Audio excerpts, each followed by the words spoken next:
2월 3일 오늘 만나 성경 말씀은 여호수아 22장 10절부터 14절까지의 말씀입니다.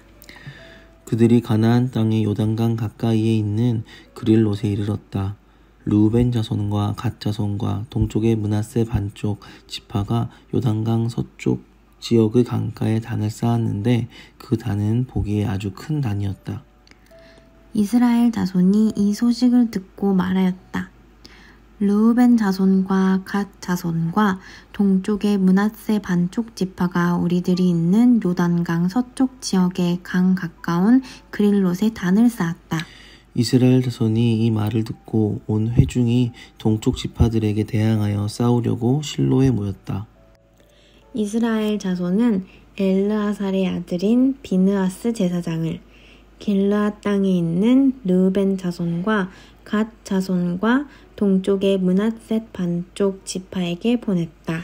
요단강 서쪽에 자리 잡은 이스라엘 각 지파에서 한 사람씩 10명의 대표가 비느하스와 함께 갔다.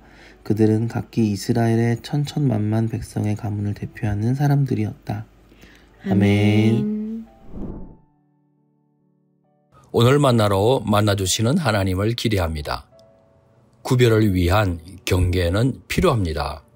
그렇지 않으면 모든 존재들이 뒤범벅이 되어 알아보지 못하고 질서도 사라지기 때문입니다. 도서들을 분류해주는 기호, 컴퓨터 파일들을 보관해주는 폴더 등이 이 구별을 위한 경계의 예들입니다. 그러나 하나님 앞에서 동등한 인간을 양반이니 평민이니 천민이니 분류하면서 차별한 것이라든지 2차 세계대전 당시 독일 나치즘이 유대인들을 혐오하고 배척하여 말살시키려고 한 것은 참으로 정의롭지 못한 경계의 예입니다. 오늘 말씀은 요단강 서쪽 전쟁으로 부름받은 요단 동편을 차지한 지파들이 소임을 마친 후에 여호수아의 축복을 받으며 자신들의 땅으로 돌아가는 도중에 벌어진 일을 다루고 있습니다. 다름 아니라 이들이 요단강 가까이에 이르자 아주 큰 제단을 쌓았던 일입니다. 요단 서편에는 삽시간에 나쁜 소문이 돌기 시작했습니다. 요단강 동편 지파들이 큰 제단을 경계 삼고 우리와 절연하려고 한다. 이스라엘의 하나됨을 깨는 처사다. 저 경계 너머 동편에서 저들만의 독자 노선을 밟으려고 한다 등 함께 싸우다 떠나가는 요단 동편의 형제 지파들의 뒷모습을 바라보면서 축복하던 메아리가 채 사라지기도 전 아닙니까? 이 나쁜 소문은 어쩜 누군가의 추측에서 시작했을 겁니다. 동편 지파의 의도에 대한 사실 확인도 없이 말입니다. 추측이 전달되는 과정에서 부풀려지면서 마침내 서편 전체가 확신하는 수준까지 도달했다고 보입니다. 소문은 급하고 오해는 빠른 법입니다. 심지어 제단은 여호와를 위한 것이 아니고 우상숭배를 위한 것일 수도 있다는 종교적인 신념까지 더해지면서 동편 지파들을 처단하기 위해 모여들고 있습니다. 여호와 하나님의 이름으로 말입니다. 요단 서편 전쟁에 참전했던 두 지파 절반이 빠져나간 빈자리가 불안했기 때문일까요? 불안과 의심 때문에 눈이 멀고 귀도 먹어 판단력이 흐려졌기 때문일까요? 순식간에 형제마저 원수처럼 여기고 있습니다. 이처럼 정확한 사실을 확인하지 않고 내리는 섣부른 결정은 돌이킬 수 없는 위험을 초래할 수도 있는 것입니다. 우리나라가 경제 이념에 따라 자본주의 경제에 바탕을 둔 민주주의의 남쪽과 공산주의 경제에 바탕을 둔 사회주의의 북쪽으로 갈라져 버린 것은 가슴 아픈 일입니다. 거기에 더하여 남한은 지역 연고로 동과 서로 갈라졌습니다. 요즘은 진보와 보수의 좌우 이념으로도 갈라져 상대를 악마화하고 폭력도 불사하는 상황입니다.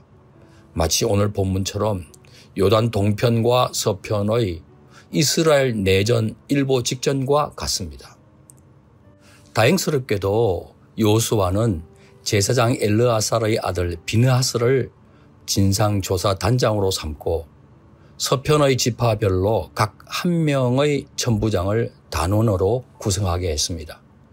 서편 지파들의 위임을 받은 진상조사단으로 하여금 사실부터 객관적으로 파악하라고 지시한 겁니다. 인간은 듣고 보고 사유하는 데 한계가 있는 법이기 때문입니다. 사도 바울의 말이 와닿습니다. 고린도후서 13장 12절. 지금은 우리가 거울로 영상을 보듯이 희미하게 보지만은 그때에는 얼굴과 얼굴을 마주하여 볼 것입니다. 지금은 내가 부분밖에 알지 못하지만은 그때에는 하나님께서 나를 아신 것과 같이 내가 온전히 알게 될 것입니다. 지금은 과거 그 청동 거울로 사물을 보는 것처럼 희미하게 밖에는 보지 못한다는 소위 인식의 한계를 인정해야 한다는 의미입니다. 얼굴을 맞대고 명료하게 보는 것은 역사의 종말에 가서야 가능하니 지금은 더 온전한 인식에 도달하기 위해 겸손한 자세로 서로의 말에 귀를 기울이며 타인의 다른 생각도 들어봐야 한다는 의미가 되겠습니다. 요즘 우리나라는 정치적인 신념이 서로 다른 국민들끼리 죽일 듯이 싸우고 있습니다. 그런데 알고 보면 그 신념이라는 것도 사실 확인을 거치지 않은 채 소문이나 추측이 강화된 확증 편향의 결과일 수도 있지 않습니까? 인공지능의 알고리즘이 갖고 오는 무서운 결과입니다. 타인의 행동에 대해 성급하게 판단하지 않도록 그 의도와 취지를 경청할 뿐만 아니라 역지사지의 자세가 도움이 될 것입니다.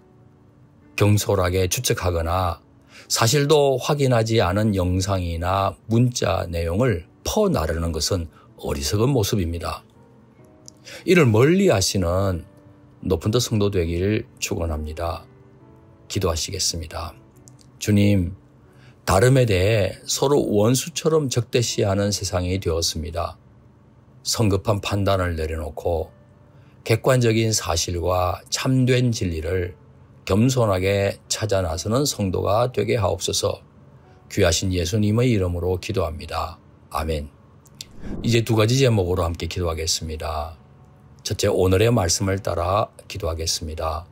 내가 보고 들은 것에는 한계가 있다는 사실을 겸손하게 인지하고 생각이 상반되는 의견의 진위 여부와 사실 여부를 꼼꼼히 챙겨 최대한 객관적인 분석에 기초한 성숙한 판단에 도달하도록 도와주옵소서. 둘째, 선교를 위해 기도하겠습니다. 우리 교회가 협력하는 선교사님이나 선교단체들이 진리의 가장 근접한 이해와 해석에 기초한 사역을 감당하게 하옵소서. 이 제목으로 기도하신 후에 개인 기도를 계속하시겠습니다.